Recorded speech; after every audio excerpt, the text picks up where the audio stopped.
Shalom, tout d'abord, j'aimerais rendre gloire, hommage à Yahweh, Bahashem, Yahusha, Bahashem, au Kodash. Double honneur aux apôtres et aux aînés de Great Millstone et salutations aux croyants et croyantes, hommes, femmes, enfants, Israélites dispersés dans les quatre coins du monde, qui attendent avec impatience la venue de notre Seigneur et Sauveur Yahusha Mashiach. Ici, frère Amos de Montréal, Shalom. Shalom. Je vais recommencer à Jérémie 16 et 19. Éternel, ma force et mon appui, mon refuge au jour de la détresse. Les nations viendront à toi, des extrémités de la terre, et elles diront, nos pères n'ont hérité que le mensonge des vaines idoles qui ne servent à rien. C'est ça, parce que ma leçon d'aujourd'hui est une brève leçon, une continuité de ma dernière leçon en fait, qui est pour prouver que le salut n'est que désigné pour les 12 tribus d'Israël, les soi-disant dits négros, les soi-disant dits latinos, les soi-disant dits amérindiens. Mais il faut prendre en ligne de compte aussi que les enfants d'Israël, les 12 tribus d'Israël, ont été dispersés dans les quatre coins du monde. Donc il est possible, il est très très possible, et c'est la réalité plutôt, je voudrais dire, qu'il y a des Israélites qui vont ressembler à toutes les nations dispersées dans les quatre coins du monde. C'est pour ça que notre Seigneur a précisé qu'on a été dispersés dans les quatre coins du monde. Alors, il est possible de voir des Israélites qui ressemblent à des soi-disant dits Chinois. Il y a des Israélites qui peuvent ressembler à des soi-disant dits Arabes. Il y a des Israélites qui peuvent ressembler même à des soi-disant dits Blancs. C'est par l'esprit que nous pouvons vraiment juger s'il était des Israélites. Mais ça, c'est une leçon en elle-même. Et puis, je vais garder ça pour une autre leçon. Car il faut comprendre qu'en 1881, il y a eu une construction sociale qui ont commencé à inventer les histoires de couleurs, de si le noir est noir, le blanc est blanc. C'est une construction sociale. Donc, je vais garder ce sujet pour une autre leçon. Allons voir maintenant aujourd'hui les versets que j'ai qui déterminent que vraiment le salut n'est que pour Israël, les tribus d'Israël. Maintenant, je vais aller dans Matthieu.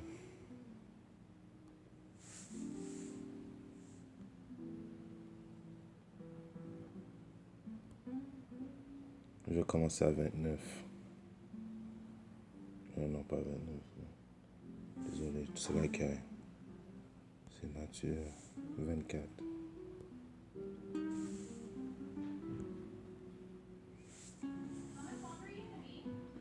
Donc, c'est en lettres rouges. Donc, c'est Yahusha Mashiach qui parle. Aussitôt après ce jour de détresse, le soleil s'obscurira. La lune ne donnera plus sa lumière. Les étoiles tomberont du ciel et les puissances des cieux seront ébranlées. 30. Alors le signe du Fils de l'homme paraîtra dans le ciel. Toutes les tribus de la terre se lamenteront et elles verront le Fils de l'homme venant sur les nuées du ciel avec puissance et une grande gloire. 31. Il enverra ses anges avec la trompette retentissante et ils rassembleront ses élus des quatre vents, depuis une extrémité des cieux jusqu'à l'autre. Alors, il est bien spécifié, comme je vous ai parlé dans mon intro, que notre Seigneur Yahweh Bashim Yahusha va envoyer les anges dans les quatre coins du monde, dans les quatre coins du monde pour rassembler les élus. Alors, comme je vous dis, il va y avoir des élus parmi nous qui vont ressembler à d'autres nations. Mais éventuellement, comme vous savez, les corps vont être changés. Et puis même les élus qui n'ont plus de pigmentation, quand le corps va être changé à un corps éternel, ceux qui n'ont pas de pigmentation vont avoir leur pigmentation comme dans les débuts des temps. Car dans tout le début des temps, tout le monde avait de la pigmentation, tout le monde était soit considéré comme, on va utiliser le terme noir. Vous comprenez? Maintenant, continuons à Isaïe.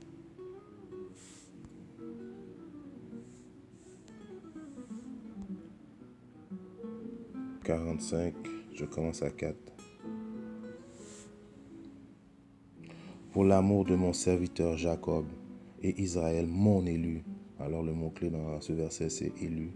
Je t'ai appelé par ton nom, je t'ai parlé avec bienveillance afin que tu me connuses.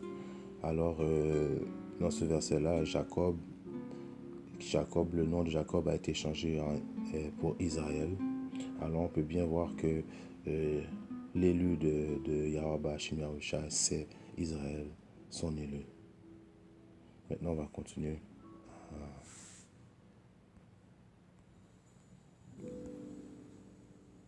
Zacharie 2 et 6.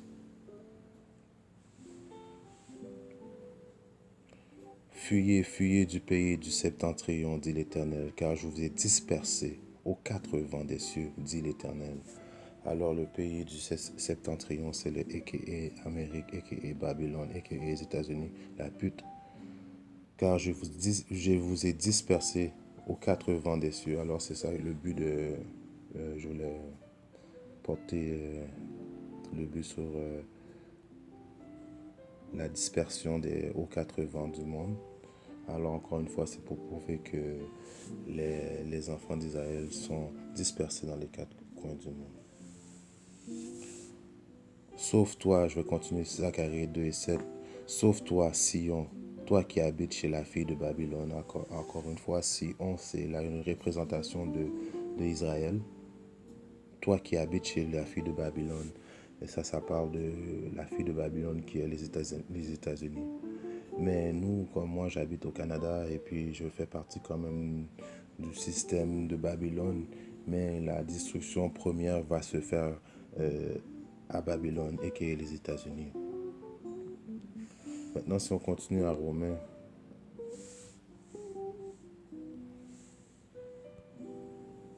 « 9 et 1. Je te dis la vérité en Mashiach. Je ne mens point. Ma conscience m'en rend témoignage par le Saint-Esprit, le roi Kodash. 2. J'éprouve une grande tristesse. J'ai dans le cœur un chagrin continuel. 3. Car je voudrais moi-même être anathème et séparé de Mashiach pour mes frères, mes parents, selon la chair. Alors encore une fois, c'est pour spécifier que c'est pas une religion que tu peux, ou une religion en tant que telle, c'est un héritage de Yahweh Hashem Yahushai, et puis cet héritage-là vient par le sang. Alors on peut pas décider d'être israélite. Tu es né israélite. Je continue Romains 9 et 4, qui sont israélites, à qui appartient l'adoption et la gloire. Je répète, l'adoption et la gloire, et l'alliance, et la loi, et le culte. Alors, si l'adoption, la gloire, et l'alliance, et la loi, et le culte appartiennent aux Israélites, alors les autres nations, ils n'ont pas, s'appartiennent pas à rien. Donc, le Dieu d'Israël n'est que le Dieu des Israélites. Je continue, Romains 9 et 5. Et les promesses, car notre Créateur Yahweh Shemiyosha nous a fait des promesses, et les patriarches, et de qui est issu selon la chair, d'Amashiach, qui est au-dessus de toutes choses. Dieu béni éternellement. Amen. Alors, Yahushua Hamashiach, quand il a fait son apparition sur la terre, il est un descendant de Judas. Il fait partie de la tribu de Judas. Et si nous regardons aujourd'hui la représentation de la tribu de Judas, c'est en particulier les soi-disant dits américains, les négros américains aux États-Unis. Donc, il n'y a pas d'autre chemin pour d'autres nations. On va continuer. Si on regarde maintenant, je vais aller à Sadakai, bear with me. Je crois que c'est...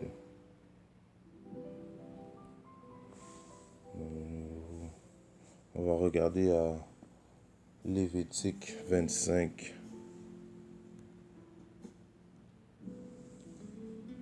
et 55.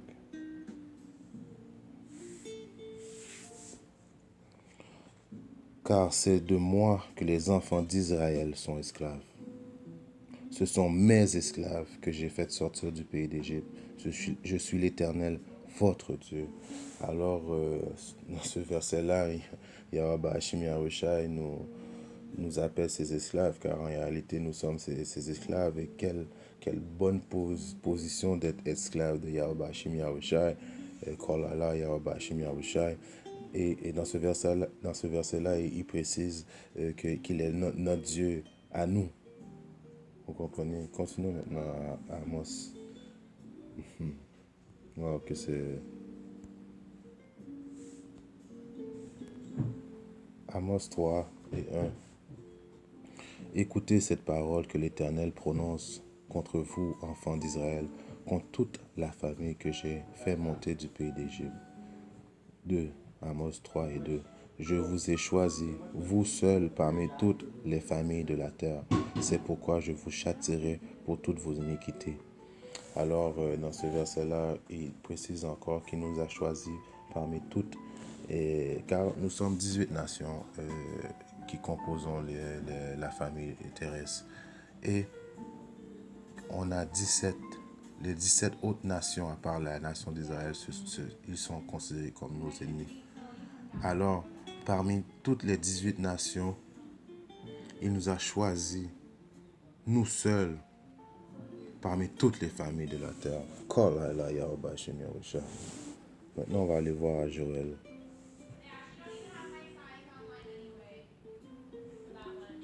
Joël 2 et 27. Et vous saurez que je suis au milieu d'Israël, que je suis l'Éternel, votre Dieu, Yahweh Hashem Yahushua, et qu'il n'y en a point d'autre, et mon peuple ne sera plus jamais dans la confusion. Alors encore une fois, ça vient confirmer que Yahweh Hashem Yahushua a juste un peuple qu'il a choisi, c'est nous, et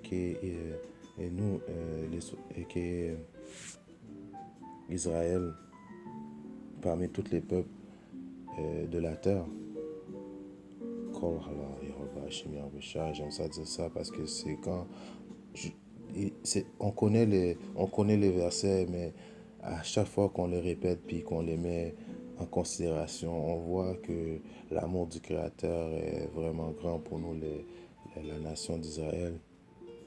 Maintenant, allons à Luc.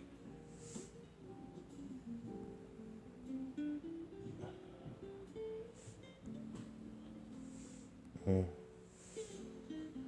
68. Béni soit le Seigneur, le Dieu Yahweh Hashem Yahushua d'Israël, de ce qu'il a visité et racheté de son peuple. Il nous a suscité un puissant sauveur dans la maison de David, son serviteur. Ça, il parle de Yahweh Hashem Yahushua, je veux dire. Comme il l'avait annoncé par la bouche de ses saints prophètes dans les temps anciens, un sauveur qui nous délivre de nos ennemis et de la main de tous ceux qui nous haïssent. C'est ainsi qu'il manifeste sa miséricorde envers son Père et se souvient de sa sainte alliance, selon le serment par lequel il avait juré à Abraham, notre Père. Alors, encore une fois, c'est pour justifier, encore une fois, que le salut n'est que pour les 12 tribus, les élus, les oints de la famille d'Israël, car encore une fois, il faut que je répète continuellement que 2 tiers d'Israël va succomber au jugement et ils vont renaître grâce aux élus qui vont avoir gagné la guerre jusqu'à la fin. Quand je vous dis qu'ils vont renaître, car les élus vont avoir une mission de repeupler l'humanité, alors les Israélites qui n'auront pas gagné la course jusqu'à la fin, qui n'auront pas eu leur nom dans le livre, vont mourir de la deuxième mort et ressusciter grâce aux élus. Et puis, si vous voulez savoir c'est qui les ennemis des Israélites, en fait, allez au psaume 83, le verset, je crois, à partir du verset 7.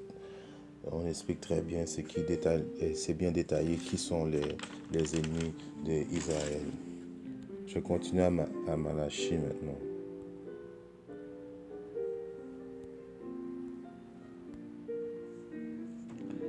Malachie 3 et 6. Car je suis l'Éternel, je ne change pas, et vos enfants de Jacob, vous n'avez pas été consumés. Alors oui, l'Éternel ne change pas. On est son peuple choisi depuis la création, avant même que l'humanité existe, alors il ne changera jamais. Et s'il devrait changer, Issor aurait, et les autres nations nous auraient déjà éliminés. Mais à cause que l'Éternel nous a choisis et qu'il nous aime, on n'a pas été détruits. Maintenant, je vais continuer à Isaïe 44 et 1. Écoutez maintenant, ô Jacob, mon serviteur, ô Israël, que j'ai choisi. Ainsi par l'Éternel qui t'a fait et qui t'a formé dès ta naissance, celui qui est ton soutien. Ne crains rien, mon serviteur Jacob, mon Israël que j'ai choisi. Alors en deux fois, l'Éternel spécifie encore qui nous a choisis. Nous, Jacob, nous, Israël. Comme c'est un jeu de mots, nous savons que Jacob, le nom a été changé pour Israël.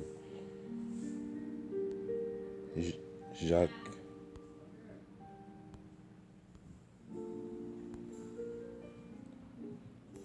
Jacques est un et un. Jacques, serviteur de Dieu, Yahweh Hashem Yahawashi, Hamashiach, et aux 12 tribus qui sont dans la dispersion. Salut. Alors encore une fois, c'était juste un verset pour spécifier que Jacques, le serviteur de Dieu et du Seigneur Yahushua Mashiach, et aux 12 tribus qui sont dispersées. Et salut. Je dis ça parce que je répète ça constamment, souvent, à cause que les périodes de Jacob vont entamer très bientôt. Et de garder mes frères et aussi les quelques sœurs qui écoutent les messages, de rester toujours dans la foi et que le salut vient très bientôt pour les distribus d'Israël. Et je vais finir ma leçon avec Deutéronome 32 et je commence à 8. Quand le Très-Haut donna un héritage aux nations, quand il sépara les enfants des hommes, il fixa les limites des peuples d'après le nombre des enfants de Israël. Car la portion de l'Éternel, c'est son peuple Jacob, et la part de son héritage. En espérant que cette leçon vous a édifié un peu, et pour toutes les autres nations qui ne font pas partie des 12 tribus d'Israël, préparez-vous à l'esclavage comme que nous avons été sujets de l'esclavage nous aussi. Sur ça, j'aimerais dire rendre gloire, hommage à Yahweh, Bahashim, Yahweh Bahashim au Kokodash. Shalom aux élus et tout bonheur aux apôtres et aux aînés de Great Millstone et salutations croyants et croyantes. Shalom.